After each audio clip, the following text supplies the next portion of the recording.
Hola, este es un video atípico con respecto a lo que he subido últimamente, dado que en general trato de hablar de temas que creo entender razonablemente bien, y en este caso busqué información sabiendo de antemano que habría términos y conceptos que estoy muy lejos de poder contextualizar correctamente debido a que este es un tema complejo y no tengo un perfil tan multifacético. Abordaré entonces el tema desde algunos ángulos mostrándoles las fuentes que revisé y compartiendo enlaces en la descripción del video. Esperando de igual manera que si alguno de ustedes tiene una fuente original que considere confiable, la comparta en forma de comentario. Analizar información desde un punto de vista crítico no significa tener la razón o la verdad absoluta. Significa estar dispuesto a leer o entender cosas distintas a las que creemos que pueden demostrar que estamos equivocados. Hablar de ciencia tampoco significa poseer la verdad. Significa que la información recogida con una metodología rigurosa apunta hacia una conclusión y esta perdurará hasta que alguien demuestre que estamos equivocados. Desde este punto de vista, espero consideren esta pequeña revisión con todas sus fallas y tan corta como seguramente se quedará, y acepten la invitación de sumar analizando específicamente las ideas.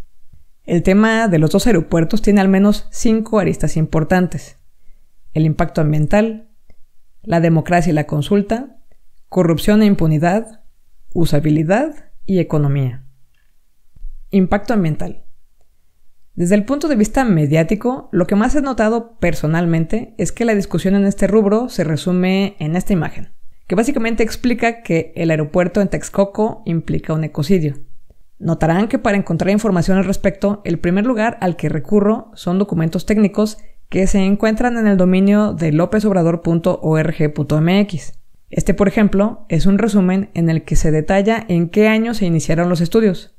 Por cierto que hay un video muy completo del Foro Ciudadano de Información sobre el impacto ambiental del aeropuerto nuevo, el que está en construcción, que incluye comentarios muy interesantes de parte de la propia doctora que estuvo investigando esta parte del análisis de las aves. Les dejaré aquí el enlace de YouTube y les recomiendo que se vayan a la posición de 1 hora con 4 minutos. Entre los puntos interesantes a notar en este documento es que para autorizar el nuevo aeropuerto, el que está en construcción, se ponen condiciones como conformar un comité de vigilancia ambiental, contratar un supervisor ambiental, realizar acciones de monitoreo y conservación de aves, mejorar e incrementar el hábitat para las aves, preservar diversos programas ambientales y presentar un instrumento de garantía. También podemos ver en un documento de la Semarnat que, al no ser un resumen tan condensado, explica con mayor detalle cómo se hizo la evaluación de impactos ambientales y qué deberá cumplir el aeropuerto. Hay varias páginas que hablan de las aves.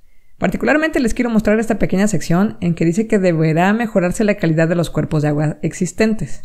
Me saltaré a las conclusiones que dicen textual. La fauna será el componente afectado en diferentes formas, a corto y mediano plazo.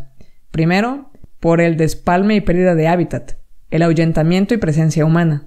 Esto podrá ser recuperado y mitigable, especialmente en la medida de que las áreas afectadas sean restituidas. La mayor parte de los efectos que puede ocasionar el proyecto al ambiente se han identificado para las etapas de preparación del sitio y construcción.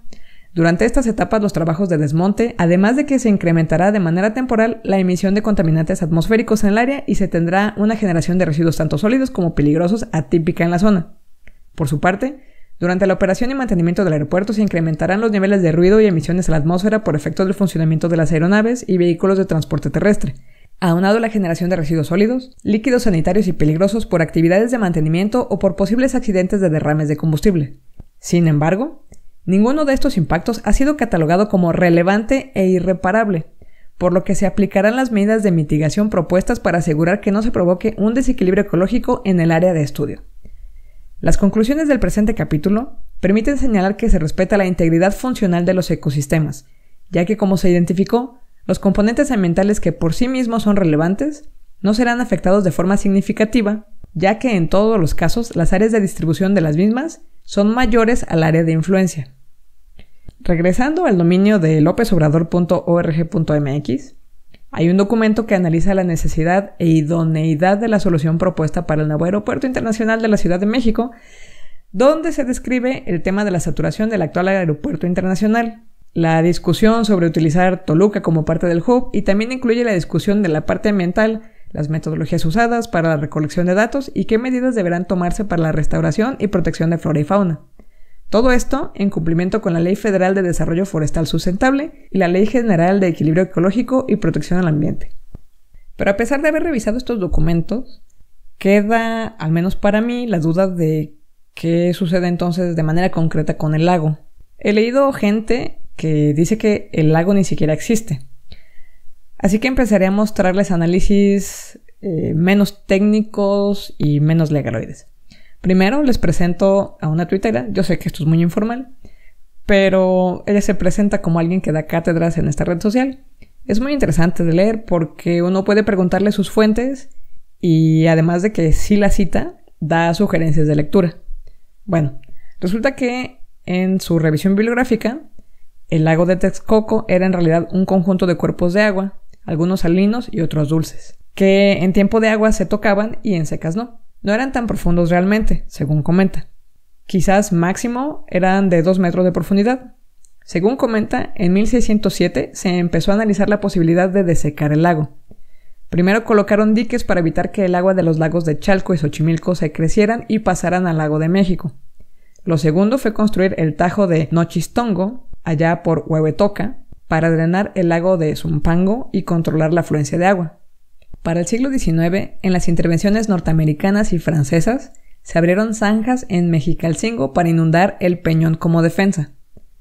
Para el tiempo del Segundo Imperio, se hicieron diques en Culhuacán para desecar parte del lago de Xochimilco e impedir nuevas inundaciones. Por último, don Porfirio también tomó como prioridad llevar a cabo obras para desaguar todo el Valle de México. Por allá en los años 1930, el lago solo era uno, el de Texcoco, y abarcaba desde Balbuena hasta Texcoco. Poco a poco también se le fue ganando terreno. Hoy todo lo que queda, menciona, es un vaso regulador. Me encontré también una historia ilustrada con fotografías de los 40s, donde vemos un caracol que estaría ahora en la parte norte de la construcción del Naim. Resulta que este caracol era un depósito de evaporación solar construido para aprovechar las sales alcalinas de la zona de Ecatepec. O sea, ahí el agua se dejaba secar, quedaban las sales y se procesaban en lo que este tuitero Leo García menciona, la tristemente célebre sosa Texcoco. Sosa Texcoco producía sosa cáustica natural y alga espirulina, el alga extraída de la tierra procesada. Bueno, ¿y qué era esto del vaso regulador? ¿O qué es el Nabor Carrillo? Se trata de un lago artificial que, según este artículo que les estoy mostrando, se llena con agua proveniente de una planta de tratamiento ubicada en el costado suroeste del embalse, en la cual se tratan 700 litros por segundo de aguas negras provenientes del río Churubusco. Esto desde 1987. Su funcionamiento consiste en el tratamiento secundario mediante la utilización de lodos activados convencionales, aireación mecánica superficial y un sistema de digestión aerobia de lodos. Estoy describiendo fases de tratamiento de aguas.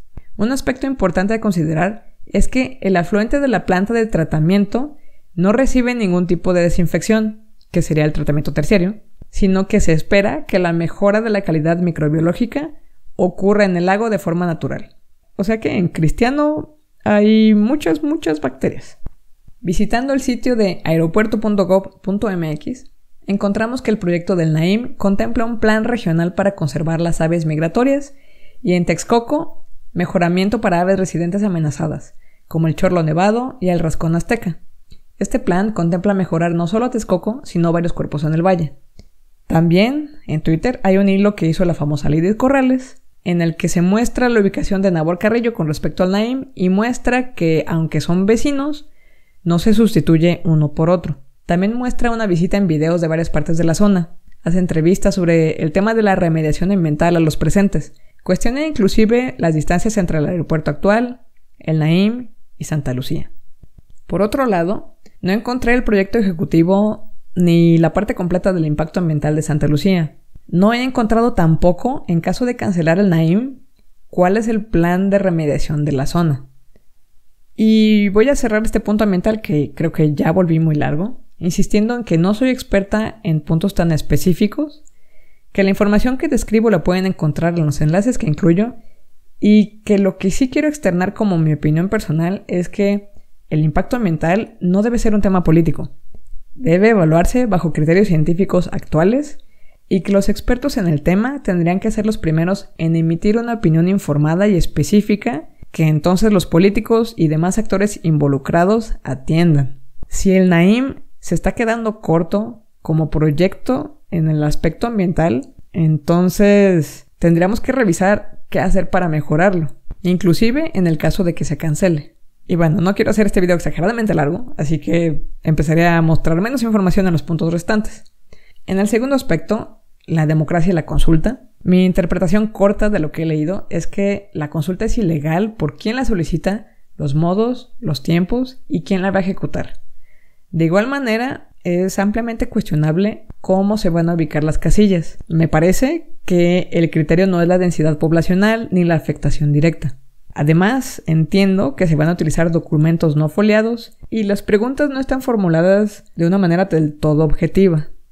A mi parecer, desde el punto de vista democrático, si un proyecto, el que sea, se va a someter a votación, quizás deberíamos utilizar los mecanismos institucionales que tantas generaciones ha costado que tengamos. Desde un punto de vista técnico, es esperable que cualquier individuo tenga los conocimientos o haya hecho la lectura conducente necesaria para tener una opinión informada en el tema. Yo intenté leer algo, pero yo no soy experta. No sé de rutas de tráfico aéreo, aunque esté mencionado en los documentos que les mostré parcialmente. No sé de mecánica de suelos y estoy lejos de poder opinar si este tema del prehundimiento que leí que se ha hecho a las pistas es suficiente para evitar el mantenimiento costoso que mencionan ya no requerirá en los próximos 20 años el Naim. No sé de estrategias para reubicar aves y en general me caen muy bien, pero yo no sabría cómo cuidarlas. No sabría cómo asegurar que tengan lo que necesitan. Yo no sé cómo reforestar adecuadamente la zona. Y bueno, les podría contar un amplio etcétera de cosas que no sé y que implican mucha lectura y conocimientos técnicos que no poseo. No soy la mejor persona para decir que tengo el panorama completo y difícilmente yo podría decir que podría emitir un voto realmente informado. De nuevo, si el Naim o el Santa Lucía se quedan cortos en remediación ambiental, tendría que ser un experto quien nos diga cómo mejorar o corregir los proyectos. Esa es una de las funciones de la ciencia, evitar que hagamos prueba y error desde cero cuando otros ya han aprendido con herramientas y metodología y podemos aprovechar ese camino ya andado.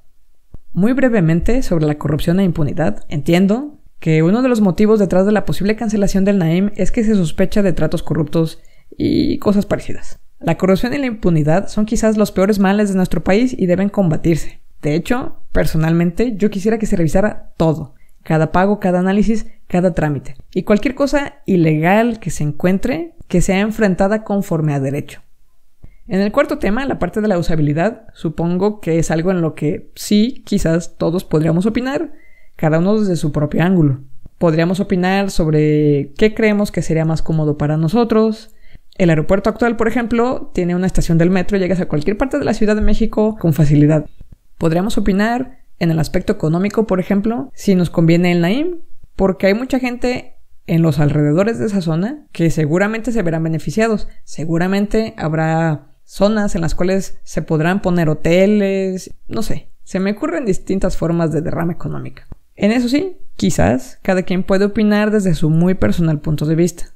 Finalmente, en lugar de leerles detalles de la parte económica, les recomiendo que le den un vistazo a este documento de foroconsultivo.org.mx que tiene un rubro específico de costos y beneficios. Me pareció muy interesante porque trata de comparar todas las propuestas, aún contemplando el hecho de que no tenemos la información completa en todos los aspectos. Finalmente, te recuerdo la invitación para aportar información que consideres confiable en los comentarios del video. Si el video te pareció útil, compártelo. Será un gran avance si logramos discutir ideas sin llegar a pelearnos por no pensar igual. Hasta pronto.